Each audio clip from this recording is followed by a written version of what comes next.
Hello everyone, welcome to Classes with Poonam. Today we'll do the poem on killing a tree given in class 9th NCERT English book Beehive. This poem is written by Giv Patel. ये एक बहुत ही sensitive poem है और poet यहाँ पर हमें एक बहुत ही इम्पॉर्टेंट मैसेज दे रहे हैं. वो इम्पॉर्टेंट मैसेज है that we should not cut the trees, क्योंकि ट्रीज़ को कट करके हम सिर्फ नेचर को हार्म नहीं पहुँचा रहे हैं, अपने आप को भी हार्म पहुँचा रहे हैं. Because trees are the biggest source of oxygen और ऑक्सीजन की हेल्प से ही हम ब्रीदिंग कर पाते हैं और भी बहुत सारी चीज़ें हमें ट्रीज़ से मिलती हैं. और अगर हम ट्रीज़ को कट कर देंगे, डिफॉरेस्टेशन कर देंगे, तो ये सारी चीज़ें ट्रीज़ से जो हमें मिलती हैं that is not possible to gain us. So हमें ट्रीज़ को कट नहीं करना चाहिए. यही मैसेज जो है पोइट यहाँ पर हमें देना चाहते हैं. इसके साथ साथ इस पोएम में पोइट जो है ट्रीज़ को ह्यूमन बीइंग के साथ कंपेयर कर रहे हैं कि जिस तरह से अगर ह्यूमन बीइंग को कोई भी कट लग जाता है और उन्हें पेन होता है, वैसे ही कट लगने से ट्रीज़ को भी पेन होता है. तो हमें ट्रीज़ को कट नहीं करना चाहिए क्योंकि वैसा ही पेन वो भी फील करते हैं. ओके, नेक्स्ट पोइट हमें जो है यहाँ पर ह्यूमन बीइंग की क्रुएलिटी को एक्सपोज करके दिखा रहे हैं कि किस तरह से ह्यूमन बीइंग क्रूअल होकर अपने थोड़े से बेनिफिट के लिए ट्रीज़ को डे बाय डे कट करते जा रहे हैं. सो हमें ऐसा नहीं करना चाहिए. ओके, सो ये सभी मैसेजेस जो है पोइट हमें यहाँ इस पोएम में देना चाहते हैं. So let's read the poem and understand the message given by the poet. You must have observed people cutting down trees, but can they kill a tree? Is it easy to do so? Let's read the poem and find out what the poet says on killing a tree. आपने लोगों को जो है trees को cut करते हुए observe किया होगा, लेकिन क्या वो ट्रीज़ को किल कर सकते हैं? मीन्स वो ट्रीज़ को कट तो कर रहे हैं, लेकिन क्या वो ट्रीज़ को किल भी कर रहे हैं? ट्रीज़ को किल करना इतना इजी नहीं है. मीन्स अगर आप ऊपर से ट्रीज़ के बाग को कट कर देते हैं तो इसका मतलब ये नहीं है कि ट्रीज़ किल हो गई. ट्रीज़ की जो पूरी असली पावर है, रियल पावर है, वो इसकी रूट्स में होती है. तो जब तक उसकी रूट्स अलाइव हैं, ट्रीज़ को किल नहीं कर सकते. It easy to do so? क्या एक ट्री को किल करना इतना ईजी है? नहीं, वो इतना ईजी नहीं है, क्योंकि एक ट्री जो है ग्रो होने में ईयर्स ऑफ टाइम लेता है. तो इतना टाइम जब वो लेता है, नेचर से बहुत सारी चीज़ों को कंज्यूम करता है और अपनी रूट्स को अर्थ में फर्म करता है, तो उसको किल करना इतना इजी नहीं है.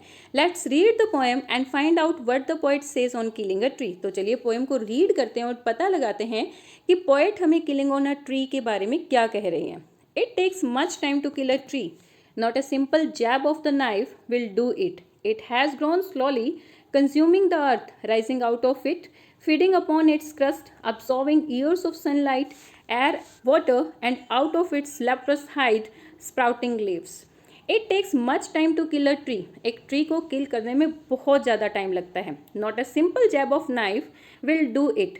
अगर आप किसी नाइफ से एक सिंपल जैब का मीनिंग होता है अ सडन स्ट्राइक, किसी नाइफ से एक सडन स्ट्राइक ट्री के बाग पे करते हैं, तो इससे आप जो है ट्रीज़ को किल नहीं कर सकते हैं. क्यों नहीं कर सकते हैं? Because it has grown slowly consuming the अर्थ. क्योंकि वो स्लोली ग्रो हुआ है अर्थ को कंज्यूम करते हुए. Consuming the earth means getting food from the earth. Earth से फूड गेट करते हुए वो धीरे धीरे ग्रो हुआ है, तो उसको मारना इतना आसान नहीं है. Rising out of it, feeding upon its crust, absorbing years of sunlight, air, water. वो जो है ईयर्स, सालों तक जो है नेचर से सनलाइट, एयर और वाटर को गेन करता रहा. अपने आप को जो है उसने crust, feeding upon its crust. Crust means the upper layer of the earth, जिसके अंदर न्यूट्रिशंस होते हैं. सो अर्थ की अपर लेयर से न्यूट्रिशंस को उसने गेन किया है. ईयर्स तक उसने सनलाइट, एयर और वाटर को अब्जॉर्व किया है और अपनी रूट्स को अर्थ के अंदर फर्म किया है. तो उसको मारना इतना ईजी नहीं है. और अब इतना बड़ा होने के बाद, and out of its leprous hide sprouting leaves, और इतना बड़ा होने के बाद, इतनी सारी चीज़ें नेचर से गेन करने के बाद, उसकी जो लेप्रस हाइड है, leprous means infected with the leprosy. Leprosy एक तरह की डिजीज़ होती है जहाँ पर स्किन जो है लाइट और डार्क कलर की हो जाती है. सो अगर आपने ट्रीज़ की बाग को अच्छे से ऑब्जर्व किया हो तो ट्रीज़ की बाग्स भी जो हैं लाइट और डार्क ही होती हैं. तो यहाँ पर पोएट जो है ट्रीज़ को ह्यूमन बीइंग के साथ कंपेयर कर रहे हैं. सो अपनी लाइट और डार्क स्किन से, हाइड मीन्स स्किन से, अब उसने जो है लीव्स को बाहर निकालना, स्प्राउट करना स्टार्ट कर दिया है. मीन्स अब वो इतना बड़ा हो गया कि सिर्फ ऊपर वाली कैनोपी उसकी नहीं बनी हुई है, उसके यहाँ से से बाग से भी लीव्स निकलना स्टार्ट हो गया, मीन्स पूरी तरह से वो ग्रो हो गया है, पूरी तरह से उसने अपने आप को अर्थ में फर्म कर लिया है, तो उसको किल करना इतना ईजी नहीं है।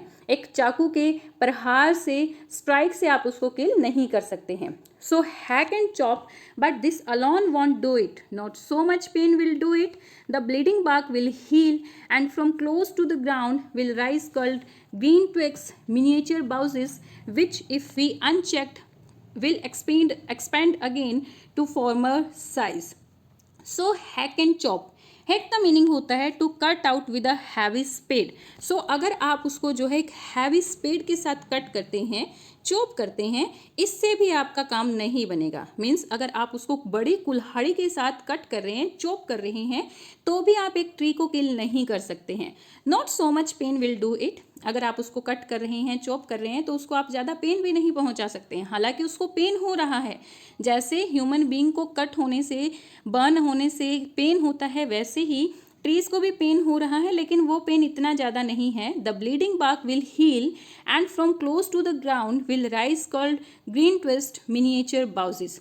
ये जो ब्लीडिंग bark है, bleeding bark in the sense कि जिस तरह से हमें ह्यूमन बीइंग को कट लगने से ब्लीडिंग होती है, वैसे ही अगर हम ट्रीज के तने को कट करते हैं तो एक तरह की लिक्विडी फॉर्म बाहर निकलती है, दैट इज कॉल्ड सेप। सो जो ये सेप निकलता है, लाइक जैसे हमें कट लगता है, हम धीरे धीरे टाइम के साथ उस कट को हील कर लेते हैं, वैसे ही ट्रीज के अंदर भी नेचर ने ये पावर दी है कि अगर उसको कट किया जाता है तो धीरे धीरे वो अपने आप को हील कर लेता है। सो पॉइंट यहाँ पे क्या कहना चाह रहे हैं, जो तुम ये उसको कट करोगे और उसकी bark से जो ब्लीडिंग होगी उसको तो वो धीरे धीरे हील कर ही लेगा, और जहाँ से तुमने उसको कट किया है बिल्कुल ग्राउंड से, वहाँ से फिर से जो है ग्रीन ट्विग्स मतलब छोटी छोटी सी जो स्मॉल ब्रांचेस होती हैं, वहाँ से फिर से छोटी छोटी ब्रांचेस ग्रो करना स्टार्ट हो जाएंगी एंड मिनिएचर बाउजेस। और ये जो छोटी छोटी ब्रांचेस हैं, और अगर आपने इनको अनचेक्ड छोड़ दिया, मीन्स बिना देखे छोड़ दिया, तो थोड़े टाइम के बाद आप देखेंगे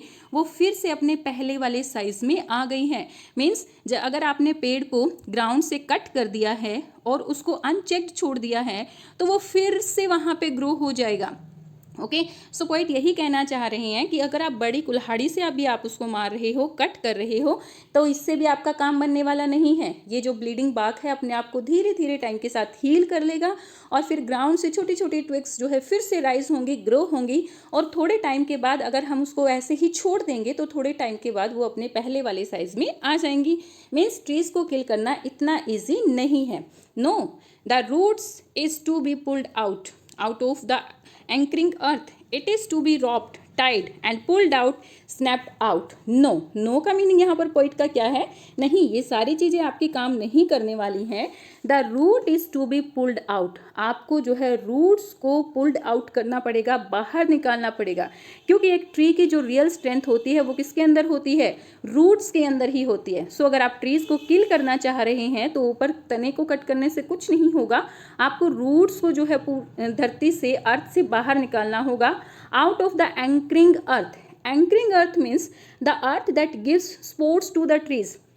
अर्थ का वो पार्ट जो ट्रीज को सपोर्ट कर रहा है, उससे आपको जो है ट्री को अलग करना होगा। इट इज़ रॉप्ड, इसको जो है रस्सी से बांधो, टाइट करो, और फिर उसको जो है एकदम से बाहर निकाल दो। Snapped out means chopped out, उसको बाहर निकालो और फिर उसको जो है कट कर दो, तो ही आपका काम बन सकता है। मीन्स जब तक ट्रीज की रूट्स जो हैं अर्थ के अंदर रहेंगी, फिर वो तब तक जो है अगेन एंड अगेन ग्रो होता रहेगा। उसको किल करना इतना ईजी नहीं है, और अगर आप ट्रीज को किल करना चाहते हैं तो आपको जो है उसकी रूट्स को बाहर निकालना होगा। और पुल्ड आउट एंटायरली, इसको पूरी तरह से बाहर निकाल दो, आउट फ्रॉम द अर्थ केव। ये जो अर्थ की केव बनी हुई है जहाँ पर इसकी रूट्स बनी हुई हैं, इस केव से इसको पूरी तरह से बाहर निकालो।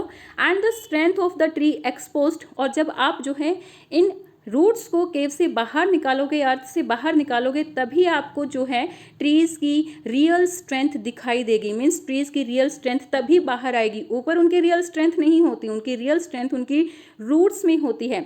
The source white and wet, the most sensitive, hidden for years inside the earth. वो सोर्स जो इन्हें फर्म रखता है वो कैसा है, वाइट और वेट है, गीला है, वाइट है, यानी कि जो रूट्स का कलर है वो वाइट है, और वो क्योंकि अर्थ के अंदर है और अर्थ के अंदर वाटर होता है तो इसी वजह से वो गिली भी हैं। The most sensitive part of the tree is root, तो वो जो मोस्ट सेंसिटिव पार्ट जो बहुत सालों से अर्थ के अंदर छिपा हुआ था वो बाहर आ जाएगा, और इस तरीके से जो है आप एक ट्री को किल कर सकते हैं। Then the matter of scorching and choking in the sun and air, browning, hardening, twisting, withering and then it is done. और फिर इस तरह से पूरा मामला, देन द मैटर मीन्स पूरा मामला खत्म हो जाएगा, और फिर क्या आएगा, of scorching and choking. Scorching means discolouring by the sun. फिर जब ये रूट्स बाहर आ जाएंगी जो कि वाइट और वेट हैं, वो जो है सन की वजह से डिसकलर्ड हो जाएंगी, चॉक हो जाएंगी, यानी कि उनको ब्रीथ करने में बड़ी प्रॉब्लम होगी, और इस तरह से सन और एयर उन्हें ब्राउन कर देगी, हार्ड कर देगी, ट्विस्ट कर देगी, विदर मीन्स फेड कर देगी, and then it is done. और इस तरह से जो है आप एक ट्री को पूरी तरह से कट कर देंगे। सो यहाँ पर इस पोएम में पोइट जो है ह्यूमन बीइंग को क्रिटिसाइज कर रहे हैं कि अगर तुम्हें ट्रीज को मारना ही है तो उनको पूरी तरह से एकदम से ही मारो ना, उन्हें बार बार अगर आप ऐसे कट करते जाएंगे, ऊपर से उनके बाग को कट करते जाएंगे, तो उससे कोई फायदा नहीं है, उससे सिर्फ आप उसको पेन दे रहे हैं। तो पेन मत दो, उसको पूरी तरह से मार ही दो। मीन्स क्रिटिसाइज करते हुए कहते हैं कि अगर तुम नहीं मान रहे हो तो पूरी तरह से ही एक तरह से कहानी खत्म करो, अगर तुम ट्रीज को सेव ही नहीं कर रहे हो तो। सो पोएट हमें यही मैसेज देना चाहते हैं कि हमें ट्रीज़ को सेव करना है, उन्हें कट नहीं करना है, क्योंकि जब तक हम ट्रीज़ को नहीं बचाएंगे, अपने नेचर को सेव नहीं करेंगे, अपने आप को भी हम सेव नहीं कर पाएंगे। So if you want to save ourself, we have to save the trees, we have to save the environment, nature. Okay, तो यही मैसेज पोएट इस पोएम में देना चाहते हैं। I hope you got the message, you clear the message. Please let me know in the comment section, like and share my videos, and subscribe my channel for new updates. Thank you. Bye bye. Keep learning.